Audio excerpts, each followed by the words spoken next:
Bonjour à tous. Merci d'être là. J'imagine que si vous êtes là, c'est que le bilan de compétences vous intéresse. Vous me dites, parce que j'ai aucun au niveau du micro, si vous m'entendez bien vraiment. Il faut que je parle comme ça. C'est mieux. Ok. Je vais me présenter. Moi, je m'appelle Cécile Sorobski. Je suis psychologue du travail. Je travaille pour Alixio Mobilité. Donc, je vais vous expliquer un peu qui on est. Et après, on va surtout parler du bilan de compétences. Pourquoi faire un bilan de compétences? Dans quelle démarche? Et après, je vais essayer de laisser un peu de temps si vous avez des questions. D'accord?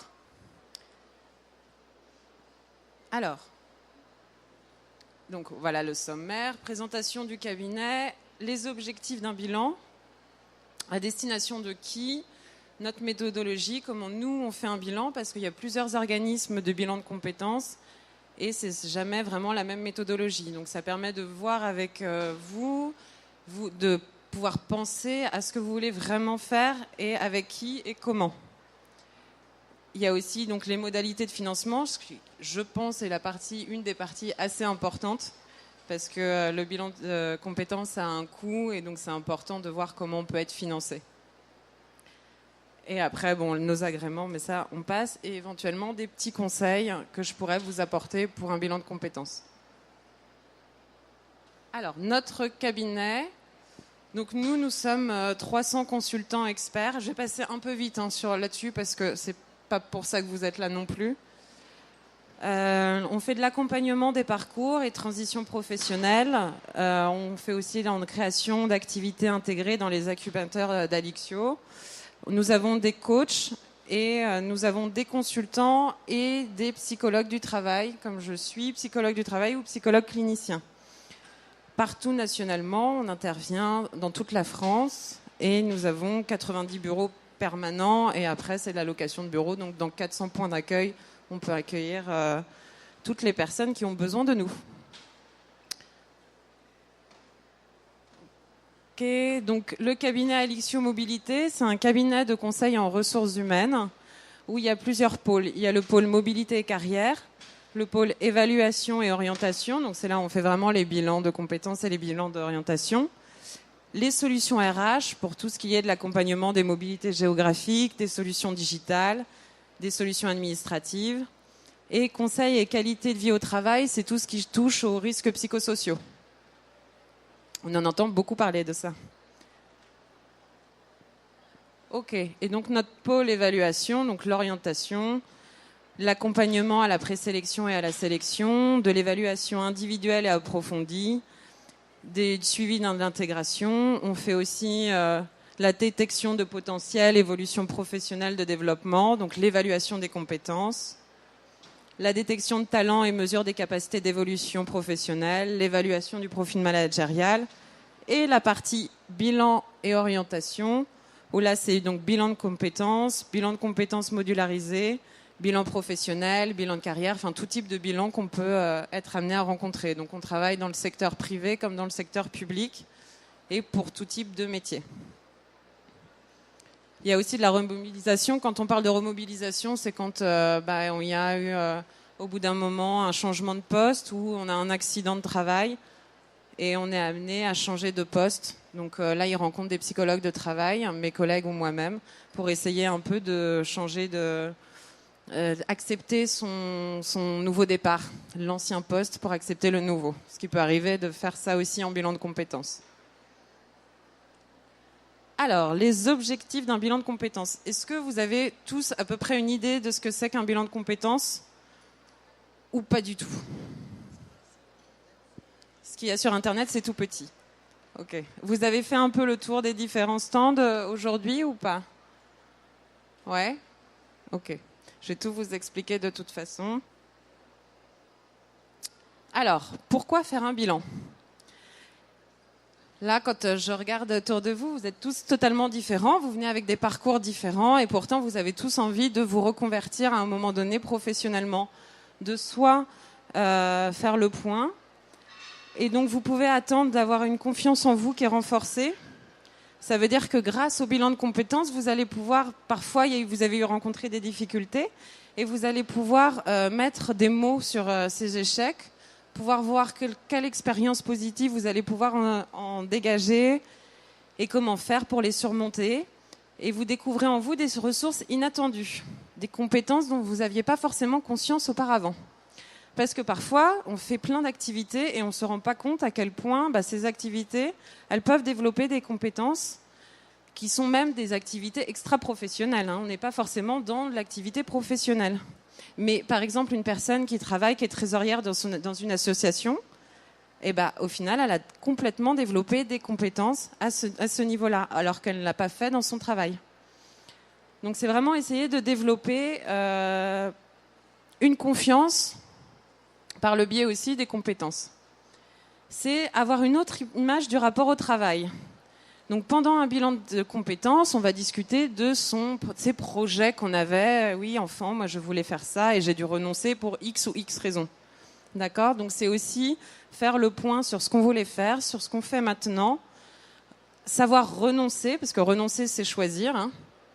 Et après, du coup, on peut essayer d'avoir des objectifs qui sont beaucoup moins idéalistes que ce qu'on devrait ou ce qu'on avait auparavant pour avoir quelque chose de concret et pour être prêt à démarrer et à reconstruire quelque chose. Donc ça, c'est aussi important. Et on peut attendre d'un bilan de compétences de construire un projet qui soit clair et réalisable. Ça veut dire que vous n'allez pas ressortir du bilan de compétences en vous disant « Ok, je vais être astronaute ». Ça ne marche pas. D'accord ? J'aimerais bien que vous le soyez, si ça vous plaît, mais la réalité fait que ce n'est pas possible. Et c'est ça qu'on travaille en bilan de compétences aussi, c'est essayer d'avoir un projet professionnel qui soit cohérent en fonction de ce que vous êtes, mais aussi la réalité et les conditions de vie que vous avez. Parce que par exemple, si vous avez envie de changer, de devenir boulanger, mais que vous me dites « Bah oui, mais moi tous les matins, je dois emmener mon enfant à la crèche ». Là, je vais vous dire, d'accord, ok, mais alors un boulanger, il ne travaille pas le soir, il travaille le matin. Donc là, c'est juste pas possible. C'est aussi ça la réalité de la vie et des conditions de vie qui sont à prendre en compte. Et donc petit à petit, on construit un projet qui est clair et réalisable. Ça vous parle ? Vous m'arrêtez si besoin, si vous avez des questions ou quoi, on peut... Ça va pour l'instant ? Ok. Alors, à qui s'adresse un bilan de compétences ? C'est à peu près pour tout le monde, les salariés, mais aussi les demandeurs d'emploi. Et alors, vous pouvez faire un bilan de compétences pour faire le point. Donc, vous avez besoin de faire une pause parce que vous avez travaillé 10 ans dans le même domaine d'activité, mais à un moment donné, vous vous dites « Ouais, mais là, j'en ai un peu marre, j'ai envie de me poser, je ne sais plus trop ce que je veux faire. Il est peut-être temps que je prenne le temps, justement. » Et après, vous avez peur de vous projeter dans l'avenir. Ça veut dire quoi ? Ça veut dire que admettons, vous avez envie de changer, peut-être d'ouvrir une société, d'ouvrir une entreprise, ou de complètement vous reconvertir. Vous étiez dans les systèmes d'information et maintenant vous avez envie de devenir fleuriste. Ok, pourquoi pas ? C'est faisable. Sauf que vous avez très peur de franchir le cap. Et le bilan de compétences peut vous permettre de faire le point sur toutes vos compétences et sur votre projet. Et d'être accompagné à ce moment-là avec quelqu'un pour faciliter toutes ces démarches de réflexion, pour avancer dans vos démarches de formation éventuelle, d'accompagnement. Vous souhaitez prendre une décision importante sur votre carrière, c'est un peu ça. Si vous avez envie de vous reconvertir, vous savez que le bilan de compétences peut vous permettre de le faire. Parce que vous allez faire le point sur votre savoir, votre savoir-être et votre savoir-faire. Pour vous aider aussi à traverser une période difficile. Vous faites face à une situation de démotivation. Ça veut dire que ça fait 5 ans que vous êtes sur votre poste ou plus et qu'à un moment donné, vous en avez marre, vous n'avez pas envie de vous réveiller le matin et d'aller bosser. Vous êtes démotivé, vous ne savez pas forcément pourquoi. Donc là, le bilan de compétences, il va y avoir un peu une démarche différente où ça va être essayer de comprendre qu'est-ce qui vous a démotivé, qu'est-ce qui fait que vous n'avez plus envie d'aller travailler, est-ce que c'est les collègues, est-ce que c'est l'environnement ou est-ce que c'est les missions ? Parce que c'est ça qui est important. Parfois, on a l'impression qu'on veut changer de travail, alors qu'on se rend compte dans des bilans, et ça, c'est déjà arrivé, on se rend compte que ce n'était pas le travail en lui-même qu'on avait envie de changer, ce n'était pas les missions qui nous intéressaient plus, mais c'était vraiment le cadre de travail, l'environnement, les conditions de travail. Une personne, elle travaillait en open space et en fait, on s'est rendu compte que c'était l'open space qu'elle supportait plus, mais pas ses missions en elle-même. Donc il a juste fallu qu'elle cherche du travail ailleurs et ça a servi à ça, le bilan de compétences. Ce que je dis par là, c'est que le bilan de compétences, il s'adapte à chacun. C'est pas vous qui allez vous adapter au bilan de compétences. C'est vous venez avec ce que vous êtes, avec vos interrogations, avec votre demande, et nous on s'adapte pour faire le bilan de compétences qui soit le plus pertinent pour vous. Vous manquez de perspective, ça veut dire que ok, vous avez envie de changer parce que là vous vous êtes rendu compte qu'en l'occurrence l'émission vous intéressait plus, mais vous savez pas vers quoi vous diriger parce qu'il y a un champ des possibles qui est immense, parce qu'on n'a pas forcément toutes les informations et qu'on ne sait pas ce qui nous intéresse vraiment. Donc là, le bilan de compétences, il va permettre de faire en sorte de trouver ce qui vous intéresse, ce qui vous plaît et vers quoi vous pouvez construire votre projet professionnel. Et alors vous vous remettez en question. Là, vous avez l'impression que vous n'avez pas les bonnes compétences, que vous êtes sur un poste, mais que vos compétences, soit vous n'arrivez pas à les développer, soit vous vous dites que peut-être que finalement, moi, je veux évoluer, mais j'en suis pas capable. Ça arrive, moi, je rencontre des personnes en bilan de compétences qui me disent, oui, je fais du management à 2 personnes, je manage 2 personnes, mais là, je me demande si je suis vraiment faite pour le management. Et finalement, on travaille sur la confiance en soi. Et il s'avère que la personne, après, elle a pris un poste de chef de bureau et elle a 15 personnes à diriger, à manager. Et c'était juste une question de confiance et d'estime de soi. Alors, ensuite, pour vous aider à traverser une période de transition, votre environnement change et vous ressentez le besoin de trouver une nouvelle identité. Ça veut dire quoi? Ça veut dire que, par exemple, licenciement économique, l'environnement autour de vous n'est pas forcément viable et vous voulez voir un peu, faire le point pour essayer de voir si vous ne pouvez pas changer de métier. Et vous vous demandez quel nouveau savoir vous devriez acquérir pour assurer vos nouvelles fonctions. On vous a parlé en interne parce que ça arrive qu'on fasse des bilans de compétences en interne, que votre employeur vous dise écoutez, monsieur machin ou madame machin, j'aimerais que vous fassiez un bilan de compétences. Alors là, on a l'impression que c'est négatif, mais c'est pas le cas. Le bilan de compétences, ça permet de faire le point sur ses compétences. Donc peut-être que c'est pour une évolution en interne.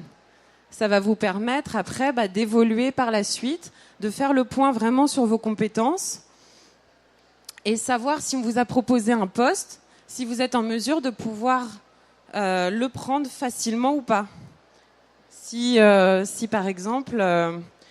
il y a sur, je sais pas, qu'est-ce que je pourrais vous donner comme exemple, mais je vais rester sur le management. Vous avez jamais fait de management et là on vous demande de gérer une équipe de 5 personnes. Donc là, le bilan de compétences, il vous permettra de voir si oui, d'un point de vue relationnel, d'un point de vue savoir-faire, donc vos qualités, votre savoir-être et votre savoir-faire, vous êtes en mesure de pouvoir prendre ces fonctions-là. Ok, ça vous parle un peu ou pas du tout ? Non, ça ne me parle pas. Vous dites, est-ce qu'une personne peut manager ou pas une autre? Mais comment se passe le test? C'est un psychologique, c'est des études de cas, on regarde des tutoriels. Comment vous faites ce test? Donc... Oui, c'est une très bonne question. Ça, c'est de la méthodologie. Donc, comment faire? Effectivement, si par exemple, vous voulez définir quel style de management vous avez, on utilisera les outils qu'on a, qui sont des tests sur le management. On utilisera des tests de personnalité. Par exemple, moi, j'aime bien utiliser le CSPF, qui est un test de personnalité qui me permet par un système de cotation que je ne vais pas vous expliquer, mais qui permet de définir quel style de management vous avez. Après, ça va être avec une typologie des questions. On va travailler tout ça sur des mises en situation. C'est vraiment, on est sur du concret. Donc, soit on s'aide d'outils, soit on parle de vos expériences passées. Si vous avez déjà fait du management ou pas, on parle de vos expériences. Si vous en avez jamais fait, on essaye de faire des mises en situation et on en discute pour voir un peu si le management, vous avez plus un bon relationnel pour le management, si vous avez les bonnes perspectives d'évolution dans le management et si vous avez donc les compétences pour le faire. À chaque fois, en fait, à chaque problématique, il y a des outils qui peuvent être utilisés. Et c'est beaucoup d'échanges. Mais je vais vous expliquer la méthode. C'est parfait, regardez, la transition était formidable. Ok. Alors, comment ça se décline un bilan de compétences ? Un bilan de compétences, ça dure 24 heures sur 3 mois. Nous, ce qu'on fait, c'est 11 rendez-vous d'1h30. Donc, vous avez la première personne qui est généralement une psychologue ou un consultant. Notre équipe, elle est plus constituée de psychologues du travail en termes de bilan de compétences. Et vous la rencontrez en première phase préliminaire. La phase préliminaire, c'est quoi ? C'est que vous allez expliquer dans quelle démarche vous êtes, pourquoi vous voulez faire un bilan, où vous en êtes actuellement, quelles sont vos attentes du bilan et quelles sont vos attentes de la personne qui va vous accompagner lors de ce bilan. Et celle qui vous reçoit va vous parler du bilan de compétences, comment ça se décline, voilà, comment dans son cabinet ça se passe, est-ce que c'est des entretiens individuels, est-ce que c'est des entretiens collectifs. C'est tout ça qui vont être expliqués parce que chaque cabinet a sa méthodologie aussi. C'est pas forcément des psychologues, c'est des consultants qui viennent d'univers différents. Donc parfois, voilà, ça dépend. S'il y a le document, si vous avez déjà le document FONGECIF avec vous, il faudra éventuellement le remplir si vous avez fait votre sélection au préalable. Ensuite, c'est la phase de diagnostic et d'investigation. Donc cette phase, sur les 11 rendez-vous, c'est à peu près 8 à 9 rendez-vous. 8 à 9 séances, où là, donc, on travaille sur votre savoir-être, votre savoir-faire et votre savoir. Donc vos connaissances, vos compétences, vos capacités et votre savoir-être, votre personnalité. D'accord ? On travaille là-dessus. On travaille sur vos intérêts. Qu'est-ce qui vous intéresse dans la vie ? Et sur vos conditions de travail et l'environnement de travail, vos motivations. Parce que c'est bien beau d'avoir des compétences, mais il faut aussi savoir quel secteur d'activité vous voulez vous diriger. Donc pour ça, c'est important de connaître vraiment qu'est-ce qui vous motive et qu'est-ce qui vous intéresse dans la vie. Et une fois qu'on a déterminé votre portefeuille de compétences, qu'on a discuté, parce que c'est 11 rendez-vous d'1h30, où c'est que de l'échange. Il y aura des outils, mais il y aura aussi beaucoup d'échanges avec la personne qui vous accompagne. Et donc, quand c'est ça, après, le portefeuille de compétences qui a été déterminé, on a trouvé des pistes professionnelles. Une fois que les pistes professionnelles ont été dégagées, on peut aussi faire pendant cette phase des enquêtes terrain. Par exemple, vous serez amené à rencontrer des personnes. Vous avez décidé de devenir fleuriste, parce que je ne sais pas pourquoi j'ai ça aujourd'hui en tête. Donc, vous avez décidé de devenir fleuriste. Et oui, voilà, c'est la robe. Et vous allez rencontrer des fleuristes qui font ce métier et qui vont vous parler de ce métier. Vous ferez vraiment une enquête terrain pour dégager les représentations que vous avez d'un métier. Parce que parfois, on s'imagine un métier et on se dit « Ouais, c'est super, je voudrais être infirmière, c'est super parce que j'ai envie d'aider les gens, j'ai envie d'être dans le soin, j'ai envie d'être dans l'accompagnement. » Et puis finalement, après, vous allez faire cette enquête terrain, vous allez rencontrer une infirmière et puis vous allez vous rendre compte que l'infirmière, c'est pas l'image qu'on en avait et que même si elle fait un très beau métier, il y a énormément d'administratifs. Et si vous êtes comme moi, vous détestez l'administratif, là, il ne faut pas se diriger vers ce métier-là. Ok ? C'est vraiment des représentations qu'on a des métiers qu'il faut essayer d'enlever pour être au cœur du métier, au cœur de la pratique. Entre l'idéalisé, la théorie et la pratique, il y a souvent une vraie différence. Donc c'est pour ça qu'en rencontrant des personnes, vous allez leur poser des questions sur ce qu'elles font réellement, qu'est-ce qui leur plaît et qu'est-ce qui leur plaît pas, quelles sont les contraintes qu'elles peuvent être amenées à rencontrer. Pour pas vous lancer, pour pas vous dire ok, je vais tout arrêter, je vais me reconvertir, je vais faire des études pour être infirmière, et puis une fois que vous serez sur le terrain, vous dire mais mince, j'ai fait tout ça, mais ça me plaît pas. C'est pas ce que je m'étais imaginé, c'est pas ce que j'avais idéalisé. Et une fois que c'est fait, il y a la phase de conclusion où c'est le dernier rendez-vous, le bilan du bilan, où la personne qui vous accompagne rédige une synthèse qui reprend votre parcours, qui reprend vos compétences et vos pistes professionnelles que vous avez dégagées. S'il y en a une, il n'y en aura qu'une. S'il y en a 2 ou 3 pistes professionnelles, il y aura les 3. Et après, le plan d'action, si c'est éventuellement une formation, si c'est un VAE, si c'est une recherche d'emploi. D'accord ? Et si, admettons, pendant ce bilan, vous avez envie de faire une formation, vous pouvez très bien, avec la personne qui vous accompagne en bilan, monter tout le projet de formation avec elle. Tout dépend de ce que vous voulez. Si vous avez pas besoin de formation, mais que vous êtes directement dans la recherche d'emploi et que vous avez besoin de conseils pour les CV, eh ben, vous aurez des conseils de CV. Si vous voulez vous entraîner à faire des entretiens, eh ben, vous ferez de la simulation d'entretien. D'accord ? C'est vraiment en fonction, le bilan de compétences, de vos attentes et de ce que vous voulez et ce dont vous avez besoin. Il n'y a pas de bilan de compétences à la carte. C'est pour ça moi, j'ai pas décliné séance 1, on fait ça, séance 2, on fait ça, séance 3, nanani, nanana. Parce que c'est pas comme ça que ça marche. C'est vraiment en fonction de vous et de ce que vous voulez. Après, ce qu'on utilise, nous, en tout cas, donc bon, des moyens documentaires, des répertoires de métiers, des fiches métiers qu'on utilise, des presses ou quoi pour avoir la réalité du métier. Parce que, par exemple, c'est bien beau de vouloir être astronaute, mais il n'y a peut-être pas de débouchés. Donc là, au moins, on regarde vraiment quels sont les débouchés, quelle est la réalité du marché. Comme je vous ai dit, on utilise des tests de personnalité. C'est pareil, si vous n'avez pas envie de faire un test de personnalité, parce qu'il y en a qui n'aiment pas ça, on ne fait pas. On n'utilise pas de test de personnalité. On utilise aussi des questionnaires ou des outils pour essayer de trouver vos centres d'intérêt professionnel. Moi, je sais que j'utilise beaucoup le QVP ou l'IRMR, où c'est que des psychologues qui peuvent être habilités à faire passer ces tests. Donc, ça se trouve, vous allez rencontrer des consultants qui pourront pas faire passer ces tests. Moi, je le fais parce que ça me permet d'avoir un outil et après un échange avec vous. Ça va pas vous dire, ça va vous dire un peu vos centres d'intérêt spécifiques, ça va vous donner des listes de métiers, un peu un profil si vous êtes plus conventionnel ou artistique, mais ça va pas vous dire OK, bah vous êtes ça, vous allez faire ça. On va partir de là-dessus pour pouvoir discuter et échanger. Après, il y a des tests de connaissances. Je vais pas vous les citer, mais voilà. Si vous avez besoin, si vous voulez vraiment voir si vous avez un raisonnement qui est plus analogique ou qui est plus un raisonnement mathématique, eh ben ça se fait. Des outils pour permettre aux candidats de valider un projet professionnel au travail de l'étude documentaire. Bon, ça c'est des outils métiers et c'est pareil en fonction de votre demande. On essaye de voir aussi les compétences après, grâce à une fiche métier, on voit les compétences qui sont demandées et on voit si vous avez des compétences qui sont transférables pour ce métier. Et après, des outils distanciels pour utiliser les entretiens Skype, ça c'est vraiment quand parfois on est amené à faire des bilans de compétences pour des gens qui sont en outre-mer ou parfois c'est déjà arrivé dans un sous-marin.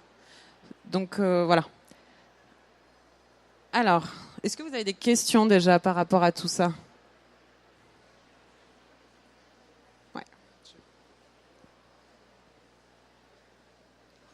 Quel est le rythme des séances ? Un bilan de compétences, donc c'est sur 3 mois et ça fait à peu près un rendez-vous par semaine d'1h30, à peu près. Parce que c'est comme ça, c'est réglementé comme ça pour que ça tienne dans les 3 mois. D'accord ? Nous, ce qu'on utilise juste pour la méthodologie, on utilise aussi un cahier de travail où il y a des exercices un peu à faire et des diagrammes de vie. Vous allez parler de votre vie personnelle comme de votre vie professionnelle.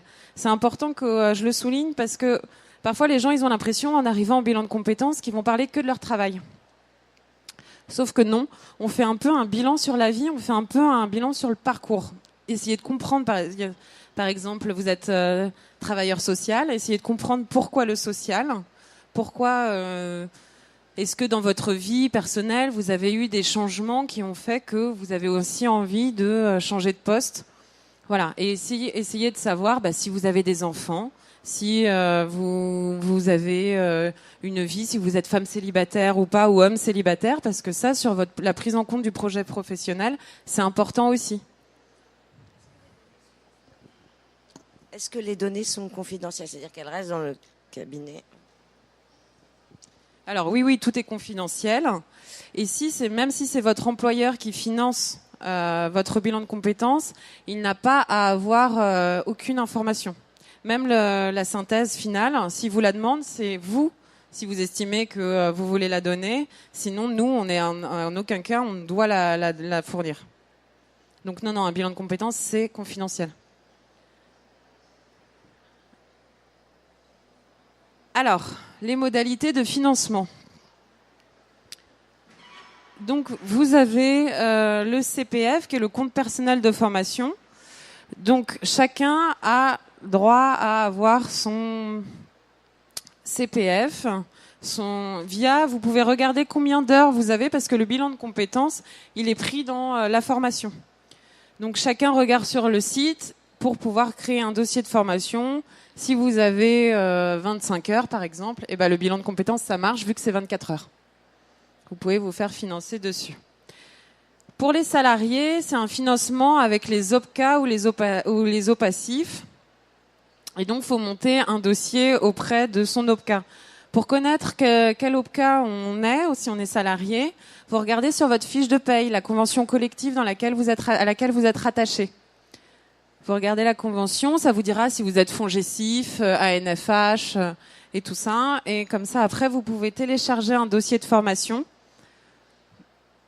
pour pouvoir financer votre bilan de compétences. Il faut le remplir par vous-même, par l'organisme de formation, enfin l'organisme qui réalise le bilan de compétences, et par votre employeur.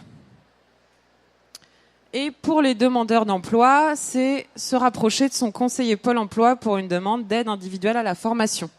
En sachant que le Pôle emploi peut vous le financer, mais que ça n'arrive pas non plus tout le temps. Je veux quand même être honnête avec vous, les demandeurs d'emploi, c'est un peu plus compliqué d'obtenir un financement. Et sinon, vous pouvez avoir de l'autofinancement où c'est vous qui payez vraiment le bilan de compétences dans son intégralité. Et un bilan de compétences, c'est dans les... c'est ça. Après, ça dépend, hein, mais généralement, dans les cabinets, c'est entre 1300 et 1800, 2000 euros. Pour à peu près 11 rendez-vous, ouais. Donc c'est pour ça que c'est un coût, l'autofinancement. Hein. Donc c'est bien de voir avec les organismes. Et après, il y a le Pôle emploi aussi hein, qui fait des bilans de compétences. De voir avec eux aussi. Nos agréments, mais ça, voilà. Il y en a plein. On fait la NFH, organisme collecteur de fonds de formation pour la fonction publique hospitalière, FONGECIF, fonds de gestion des congés individuels de formation, l'AFDAS, GFOS PME et FAF SEA, l'organisme collecteur de fonds pour la formation professionnelle des salariés de l'agriculture et familles associées du monde rural. Ok.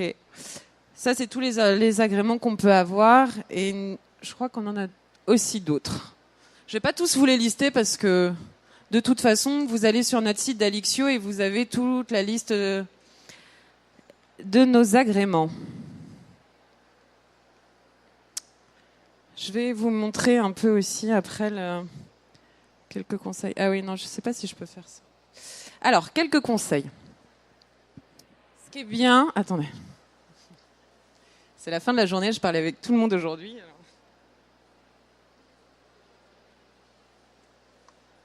Ok. Ce qui est bien, c'est de rencontrer plusieurs organismes de formation. Pourquoi ? Parce que ça va vous permettre de rencontrer la personne avec qui vous allez travailler. Vous allez travailler, comme je vous ai dit, 3 mois avec cette personne. Vous allez la voir 1 fois par semaine, 1h30.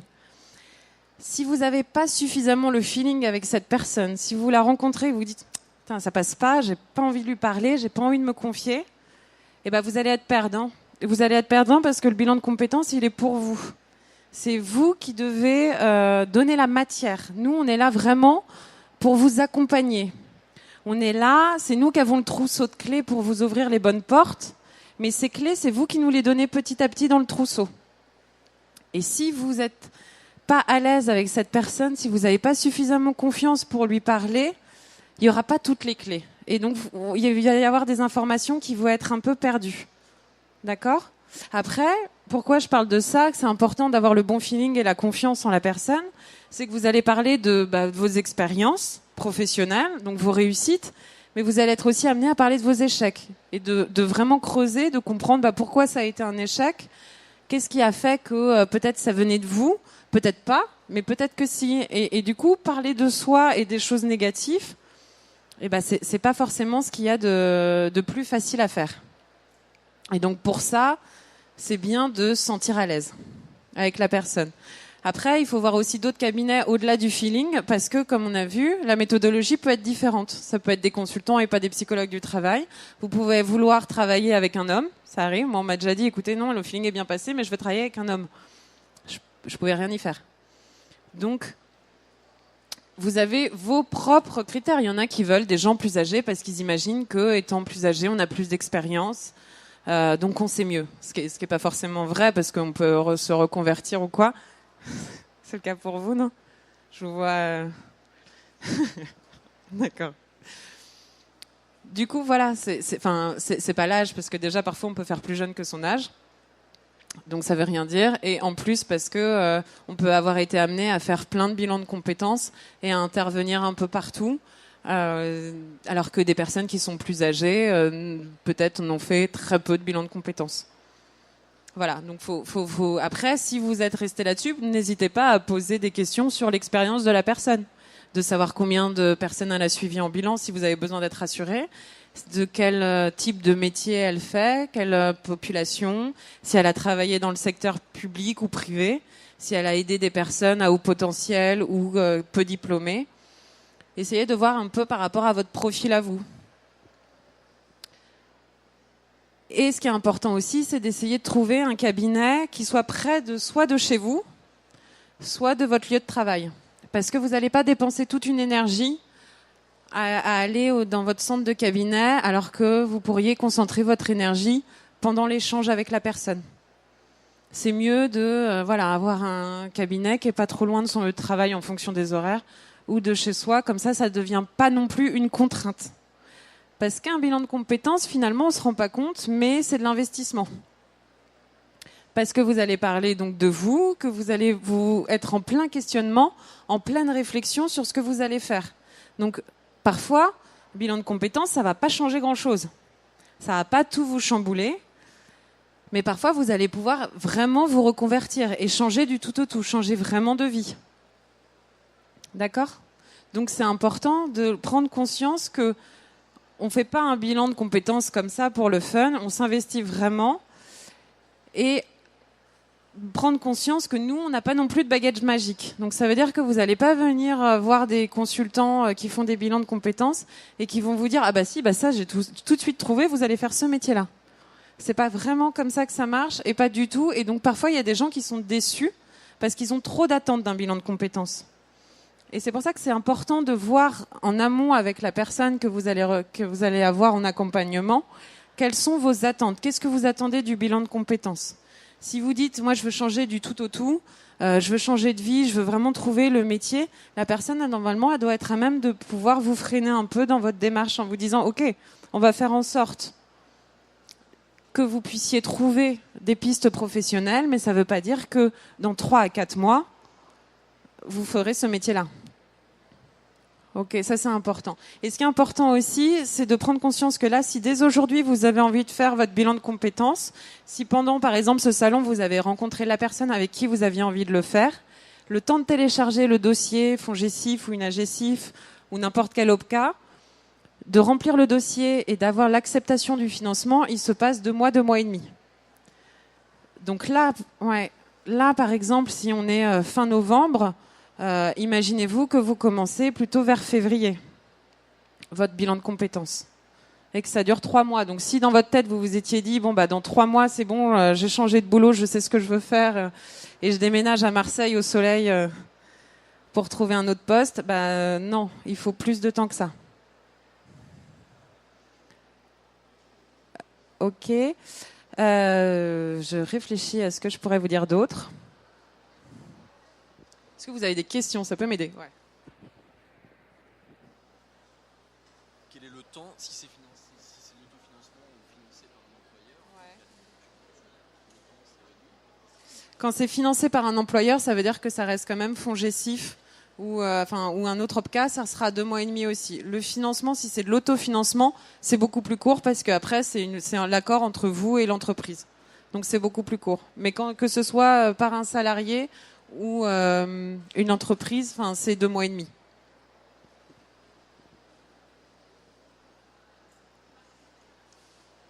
Oui, je voulais savoir ce qu'il y a comme dispositif pour les gens qui sont fonctionnaires au niveau Les noms, tout ça, comment ça se passe? Alors, vous êtes fonctionnaire où?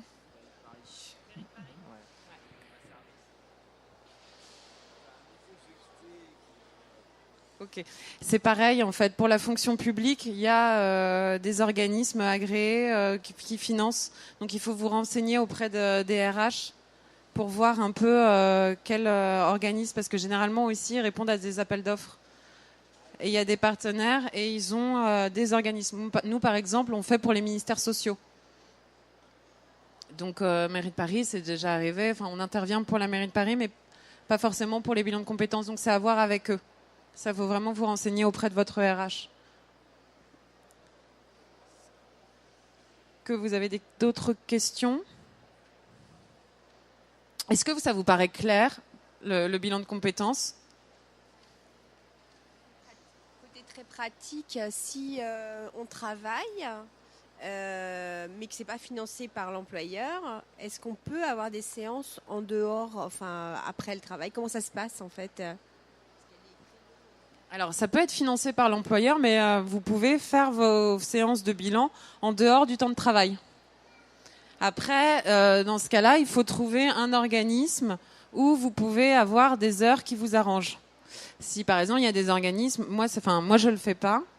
Il y a peut-être des consultants au sein d'Alixio qui le font, mais moi, à partir de 17h30, je prends plus de rendez-vous. Mais vous pouvez avoir des organismes de bilan de compétences qui travaillent soit le samedi, soit après le travail, donc de 19h à 20h ou 21h. Ça, il faut, quand vous appelez pour prendre rendez-vous pour un entretien préliminaire, si vous voulez que ce soit le soir, vous demandez jusqu'à quelle heure la prise de rendez-vous. Ok ? Est-ce que ça vous paraît clair, vraiment, le bilan de compétences ? Ça répond un peu à vos interrogations que vous aviez ? Est-ce que ça vous donne envie d'en faire, surtout ? Ouais. Il y a plein d'exercices qui sont intéressants parce que rien que la première séance, moi, ce que j'aime bien faire, c'est un peu un diagramme de vie professionnelle et de vie personnelle. C'est-à-dire que vous classez des événements de votre vie perso et par date et des événements de votre vie pro. Et après, on essaye de faire un diagramme et de voir si les courbes, il y a des creux, des intensités qui ont été plus positives dans votre travail ou plus négatives dans votre vie personnelle. Ça permet de voir s'il y a eu des changements qui ont été liés à votre vie professionnelle ou des changements liés à votre vie personnelle, si les deux, elles sont ancrées ou pas. Après, on travaille sur vos réalisations. Qu'est-ce que vous avez déjà réalisé d'un point de vue professionnel ou extra-professionnel ? Quelles sont les compétences que vous avez déployées, forcément ? Quelles qualités vous avez pu développer ? De l'adaptabilité, de l'écoute. Voilà, c'est un peu toutes ces choses. On parle des choses vraiment qui sont concrètes.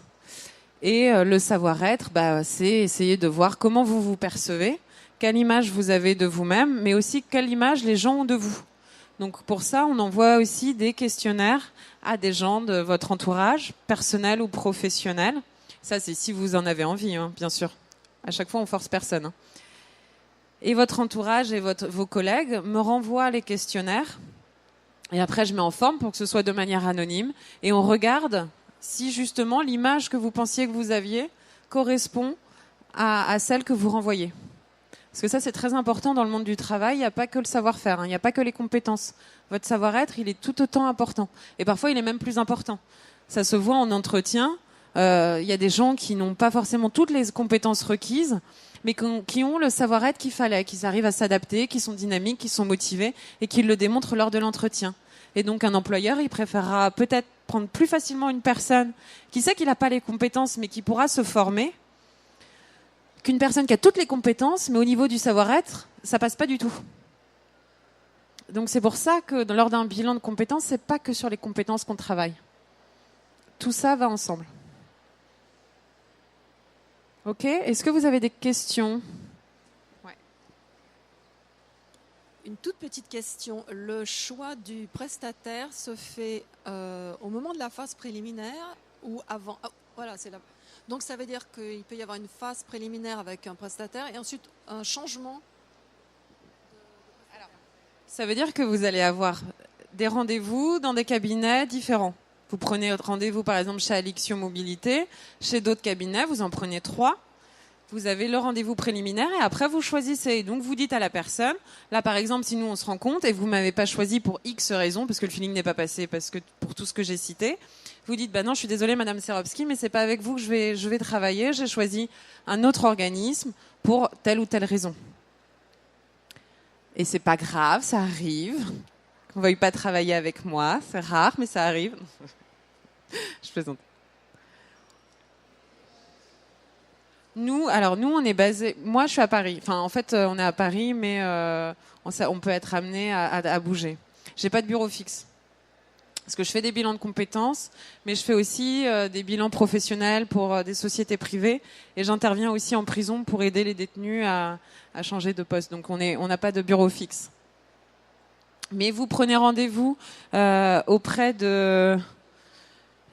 d'Enveol. Je crois que vous avez l'adresse mail, vous avez contact@alixiomobilité et vous appelez, vous dites voilà, j'aimerais un rendez-vous préliminaire pour un bilan de compétences.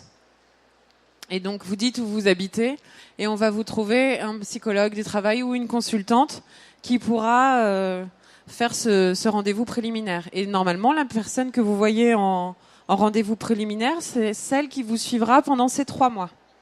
Et vous avez, après ces 3 mois, j'ai oublié de vous le préciser, un rendez-vous 6 mois après, post-bilan, pour savoir un peu où vous en êtes.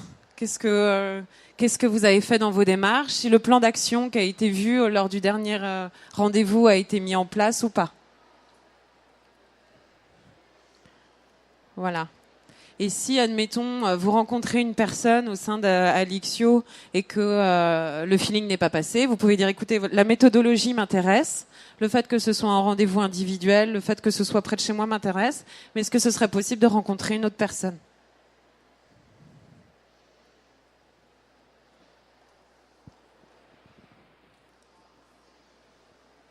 Est-ce qu'il y a une obligation à ce que les consultants soient psychologues ?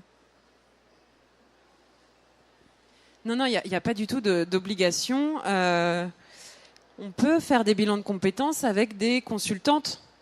Elle peut être consultante, venir d'une autre formation, avoir fait une reconversion professionnelle pour vouloir être dans l'accompagnement de bilan de compétences.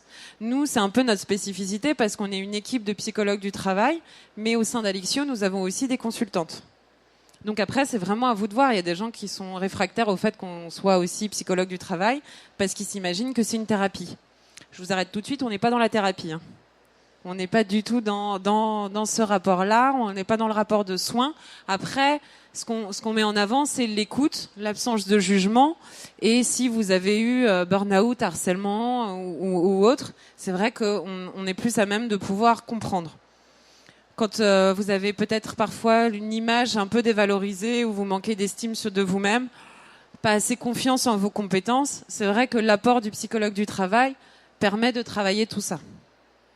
Mais c'est absolument pas une obligation. C'est vraiment en fonction de qui vous êtes, de ce que vous êtes et de ce que vous voulez. Quel serait l'intérêt d'un bilan de compétences avec un projet de VAE ? Je parle pour moi. Après, tout dépend si votre projet il est clair pour vous dans votre tête que vous voulez aller vers un VAE. Peut-être qu'il faut foncer directement vers le VAE. Si pour vous, vous vous dites j'ai envie de faire un VAE, mais je suis pas sûre, ça se trouve, je peux avoir par d'autres biais autre chose, ou ça se trouve, c'est pas ce métier-là que je veux faire, ou c'est pas vers quoi je veux m'orienter. Le bilan de compétences, ça vous permet d'avoir une première étape sur ce que vous voulez faire. Ça vous permet de poser les choses à plat, de voir réellement si ce projet-là, c'est ce que vous voulez, ou s'il n'y a pas d'autres pistes ailleurs. Ça peut être utile, effectivement, pour confirmer votre choix professionnel. Il y en a qui ne changent pas du tout de domaine d'activité. Il y a des gens qu'on rencontre en bilan de compétences qui, finalement, se sont rendus compte que ce n'était pas du tout la mission, mais les conditions de travail. Donc, ils restent, ils ont changé de place, mais ils restent dans la compta ou alors ils ont spécifié un peu leur domaine d'activité. Est-ce qu'il y a d'autres questions ? En termes de méthodologie, si vous avez des questions de termes pratico-pratiques ou des questions personnelles sur est-ce que vous pouvez faire un bilan de compétences, soit vous pouvez le dire là à l'oral, soit je reste 5 minutes ici et on en parle après, ou on en parle au salon là-bas.